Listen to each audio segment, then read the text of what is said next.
Hello students, welcome to CodeCrab. So now coding is as easy as ABC with me Lipi Gupta. So in last session we have discussed about tokens in Python, in which we already learned about different tokens like keywords, identifiers and literals. And in today's topic we will discuss about the next token, that are operators. Okay, so there are various operators that we will going to learn in this session, like arithmetic operator, relational operators, assignment operators, logical operators, identity operators and membership operator. So before that we should know that what is operator. तो operators क्या होते हैं? तो operators are basically जो operators होते हैं that are used to perform specific mathematical और logical operations on values. अब होता क्या है कि जब हम कोई expression लिखते हैं, ठीक है, suppose अगर मैं लिखती हूँ a plus b, right, तो here we already know that plus एक operator है, ठीक है, plus is an addition operator है, ये हम सबको पता है. और ये जो a और b होते हैं जिन पर ये ऑपरेटर वर्क करता है, ये ऑपरेटर्स ये क्या कहलाते हैं? आपके ऑपरेंड्स. तो ऑपरेटर हमेशा ऑपरेंड्स पर वर्क करता है, ठीक है. तो अगर मैं कह रही हूँ 2 + 3, ठीक है, तो here in this expression plus is your operator and 2 and 3 are your operands. क्या? ऑपरेंड्स, ठीक है. And it will result in 5, ये हमको सबको पता है, ठीक है. तो हम वन बाय वन सारे ऑपरेटर्स डिस्कस करेंगे, जिसमें कि आपका सबसे पहला ऑपरेटर आता है अर्थमेटिक ऑपरेटर. अर्थमेटिक ऑपरेटर्स आपके कौन कौन से हैं पाइथन के अंदर? Plus for addition, minus for subtraction, multiply for multiplication, this is for division, ठीक है, modulus, floor division and exponent, ठीक है. So there is a slight difference between these operators. देखिए एक एक करके हम डिस्कस कर लेते हैं. सबसे पहले अगर हम प्लस ऑपरेटर की बात करते हैं, तो प्लस ऑपरेटर अभी हमने ऊपर भी किया है. तो अगर मैं कहती हूँ 4 + 9, तो it will result in 13. Just like that अगर मैं कहती हूँ सब्ट्रैक्शन, तो 2 - 9 इज -7, ठीक है. ऐसे ही अगर मैं 3 × 5 कहती हूँ, इट रिजल्ट्स इन 15, ठीक है. These are the normal operators. But now there are some arithmetic operators in Python that need some discussion, ठीक है. That is divide and this double divide, this mod and the star star, ठीक है. So there is a difference between these four operators. Firstly, your divide. This divide is your basically this is your floor division, ठीक है. Then this double divide is known as your integer division. This percent sign means modulus and this multiply is your exponential operator, right? So how these work? See, अगर मैं suppose करिए 5/2 करती हूँ, तो ये floor division, ये आपका floor division है. फ्लोर डिवीजन क्या करेगा? आपका डेसिमल में जैसे हम नॉर्मल कैलकुलेशन करते हैं, ये वैसे ही आंसर करेगा इसको, लाइक 2.5, ठीक है. लेकिन अगर यही मैं 5 डिवाइडेड बाय 2 कर दो, तो ये एक इंटीजर डिवीजन है, ठीक है. तो ये इंटीजर डिवीजन में क्या करेगा? जो डेसिमल पार्ट था उसको छोड़ देगा और खाली आपका जो होल नंबर वाला पार्ट है ये उसको रखेगा 2. बट इसमें हमें एक बात ध्यान रखनी है, कई बार एमसीक्यूज में पूछा जाता है कि अगर सपोज 4 डिवाइडेड बाय 2 आए तो क्या आंसर आएगा? अब ऑप्शंस हैं बहुत सारे, जिसमें 2 भी है, 2.0 भी है. तो अब यहाँ पे बच्चे ज़्यादातर क्या मिस्टेक करते हैं? बच्चे 2 पे आंसर टिक कर देते हैं, बट इसका आंसर 2 नहीं होगा. इसका आंसर 2 इसलिए नहीं होगा क्योंकि ये फ्लोट डिवीजन है. तो इवन इफ की कोई डेसिमल में वैल्यू नहीं भी बन रही है, तो बाय डिफॉल्ट वो 0 को तो वो रखेगा, ठीक है. तो ये यहाँ पे क्या दिखाएगा? 2.0 इंस्टीड ऑफ 2, ये आपको ध्यान रखना है. लेकिन यही अगर मैंने 4 डिवाइडेड बाय 2 किया, तो ये आपको 2 शो करेगा क्योंकि ये इंटीजर डिवीजन है, तो उसने 0.0 की 0 वाली वैल्यू को छोड़ दिया, right? So this is the difference between single divide and double divide. Then the next one is your percent. मतलब यहाँ पे क्या होता है? मॉड्यूलस होता है. मॉड्यूलस क्या शो करता है आपको? रिमाइंडर शो करता है. अगर मैं 7 mod 4 कर रही हूँ, इसका मतलब 4 से वैल्यू डिवाइड हो रही है 7, तो 4 1 4 and reminder will be 3. Just like that. अब इसमें भी मैं बताती हूँ बच्चे कहाँ कंफ्यूज होते हैं कि सपोज करिए मैंने अगर 5 मॉड 4 कहा, तो आपको आराम से पता लग रहा है कि 5 मॉड 4 कितना होता है, 4 1 सा 4, ठीक है, और रिमाइंडर में कितना बचा, 1 बचा। लेकिन कई बार क्वेश्चन उल्टा आ जाता है, ऑपोजिट आ जाता है कि 4 मॉड 5, और बच्चे क्या करते हैं, इसको भी 1 कराते हैं। इसको 1 नहीं करना है क्योंकि इस समय 4 से डिवाइड ना होके वैल्यू 5 से डिवाइड हो रही है, 5 से 4 डिवाइड हो रहा है, और ऑब्वियसली वो जाएगा नहीं बिकॉज 5 इज बिगर देन 4, तो reminder will be 4 only, like this, ठीक है। Then the next operator is your multiply multiply. तो मल्टीप्लाई मल्टीप्लाई में क्या होता है, आपका पावर शो करता है, वो एक्सपोनेंशियल ऑपरेटर होता है। जैसे मैंने 2 मल्टीप्लाई बाय 3 कहा, तो ये 2 की power 3 that is 8, 2 multiply by 2, just like that. अगर मैंने कहा 5 multiply by 2 that is 5 multiply 2, वो 5 मल्टीप्लाई बाय 5 दैट इज 5 की पावर 2 दैट इज 25, ठीक है। So these are arithmetic operators. I hope you understand well.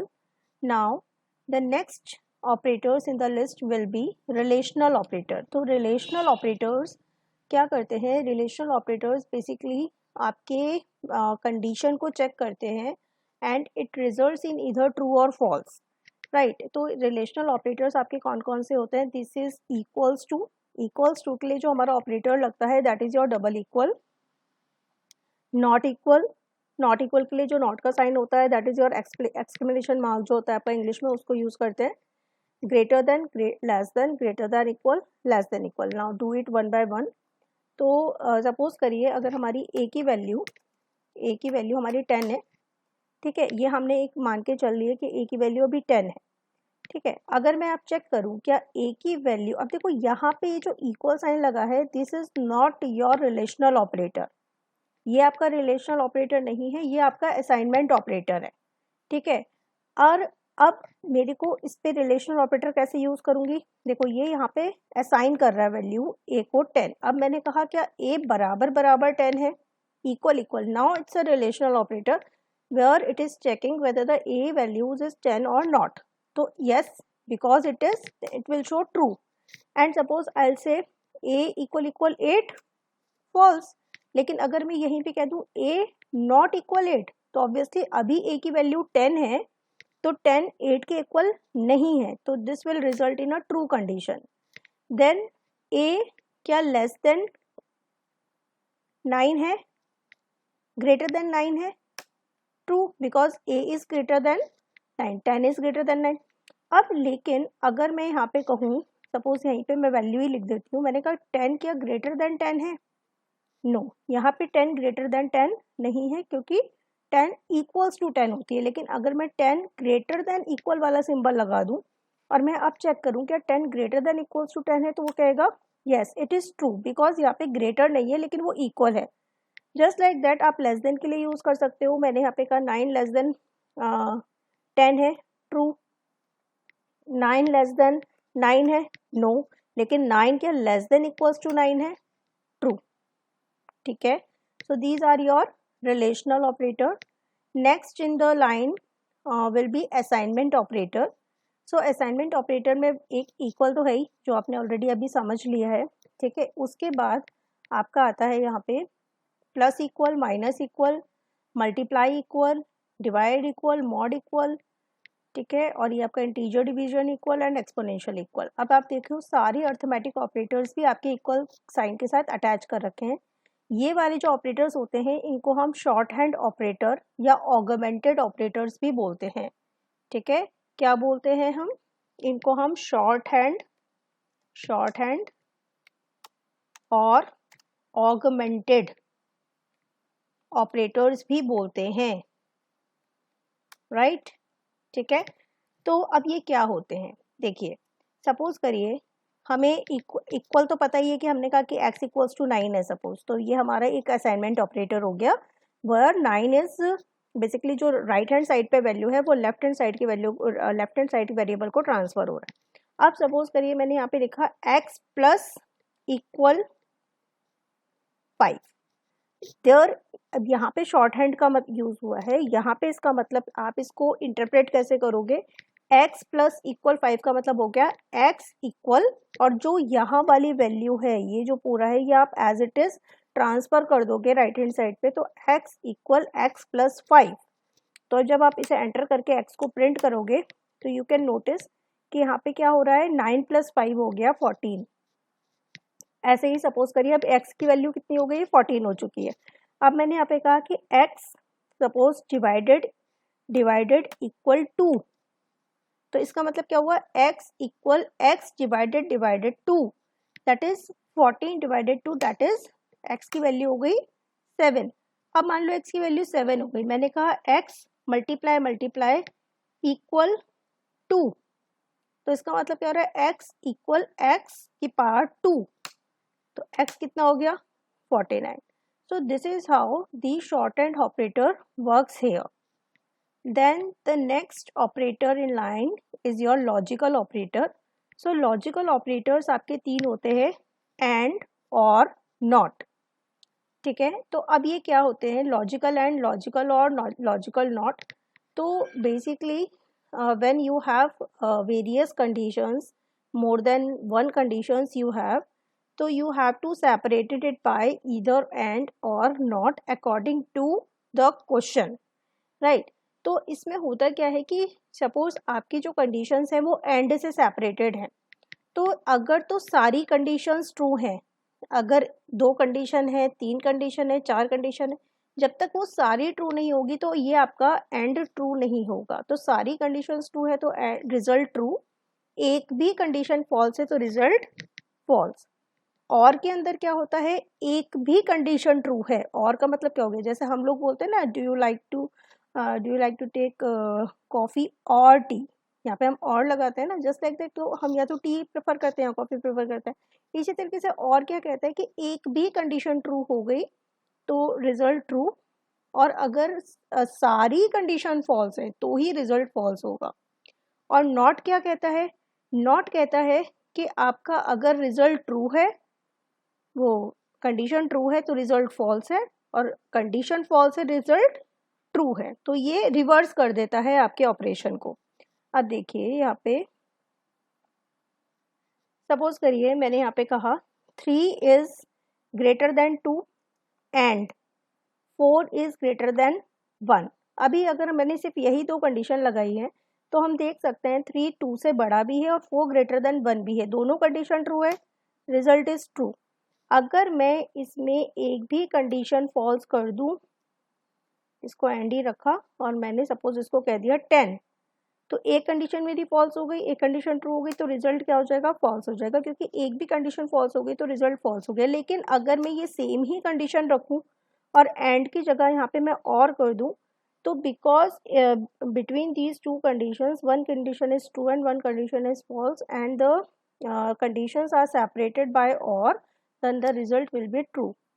ठीक है, but if I put a not operator before the condition, तो here अब देखिए यहाँ पे क्या होता है कि इनकी भी प्रेसिडेंस होती है।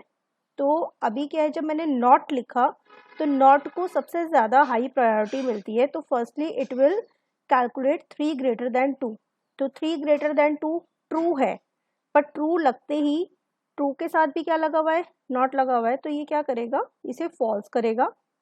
और ये जो कंडीशन है 4 ग्रेटर देन 10 ये ऑलरेडी फॉल्स ही है, तो फॉल्स और फॉल्स क्या हो जाएगा आपका, फॉल्स और फॉल्स विल बी फॉल्स। ठीक है, ये चीज़। और अगर सपोज मैं कहती हूँ नॉट, इसको अलग से भी देख लेते हैं। अगर मैंने कहा 5 is greater then 2, 5 is greater then 2 yes true होता है, लेकिन नॉट लग के क्या हो जाएगा, ये फॉल्स हो जाएगा। ठीक है, तो these are your logical operators. Then the next one is your identity operator. Identity operators क्या होते हैं आपके, ठीक है, it is use to determine whether the value of variable is of certain type और नॉट। ठीक है, तो आइडेंटिटी ऑपरेटर्स आपके दो होते हैं, इज एंड इज नॉट। ठीक है, इज एंड इज नॉट। तो इसका मतलब क्या है कि अगर मैं यहाँ पे a की वैल्यू 5 कर रही हूँ, ठीक है, तो मैंने कहा a इज 5, तो उसने कहा ट्रू। ठीक है, इज और is not, whether a is identified as 5 और नॉट। ठीक है, या मैं सपोज कहती हूँ type of A is int, true, because A का टाइप इस समय क्या है, इंट है। इसी तरीके से सपोज अगर मैं कहती हूँ एस इक्वल्स टू हेलो, ठीक है, and I said type of s is str, तो यस ट्रू। ठीक है, इसी तरीके से मैं कहती हूँ type of s is not str, it's false. ठीक है, so these are your identity operators.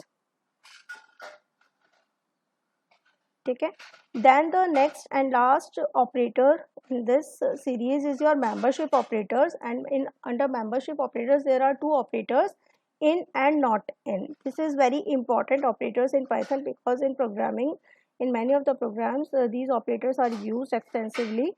So what is the meaning of that? So membership operators are used to check if a value is a member of a given sequence or not. तो suppose करिए कि अगर मैं यहाँ पे कह रही हूँ, मैंने यहाँ पे कहा h is a single character, I just want to check h in hello, तो hello is a string and h is a character, I just want to find out whether h belongs to hello or not. तो yes, it's true. ठीक है, it belongs to that. Just like that, if I'll say h not in hello, false. ठीक है, इसी तरीके से suppose मैंने कोई एक लिस्ट बनाई हुई है 2 3 4 5 की। ठीक है, मैंने कहा 2 in एलिस, तो उसने कहा ट्रू। मैंने कहा 12 in एलिस, फॉल्स। तो ये बेसिकली मेंबरशिप शो करता है कि weather the value is a part of the given sequence और नॉट। ठीक है, so I hope you understood this topic well. Keep sharing, keep liking CodeGrab. Thank you so much.